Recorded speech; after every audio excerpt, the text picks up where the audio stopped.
সচিবালয় আগুনে অর্থ লোপাট সংক্রান্ত এবং রাষ্ট্রীয় গুরুত্বপূর্ণ নথি পুড়ে গেছে জানিয়েছেন উপদেষ্টা আসিফ মাহমুদ। এছাড়া নাশকতার ষড়যন্ত্রের বিষয়টি মাথায় রেখেই তদন্ত হবে বলে জানিয়েছেন উপদেষ্টারা। 3 দিনের মধ্যে তদন্ত প্রতিবেদন জমা দেওয়ার নির্দেশও দেওয়া হয়েছে বলে জানানো হয়।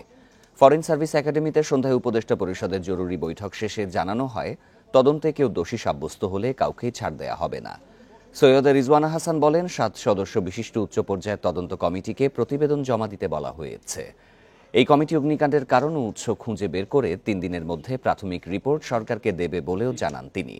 যে মন্ত্রণালয়গুলো ক্ষতিগ্রস্ত হয়েছে তার কার্যক্রম স্বাভাবিক রাখতে অস্থায়ী কার্যালয়ে কাজ চালানো হবে জানিয়ে আসিফ মাহমুদ সজীব ভূঁইয়া বলেন, আগুনের ঘটনায় কারো ব্যক্তিগত সম্পৃক্ততা পাওয়া গেলে তাদের শাস্তির আওতায় আনা হবে।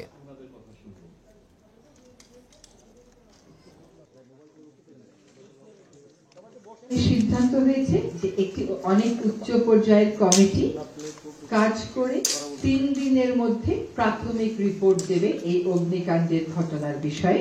এই কমিটির সভাপতির দায়িত্ব পালন করবে স্বরাষ্ট্র মন্ত্রণালয়ের সিনিয়র সচিব। স্থানীয় সরকার বিভাগে আমি দায়িত্ব গ্রহণ করার পর আমরা কিছু অর্থনৈতিক অসঙ্গতি লক্ষ্য করেছি।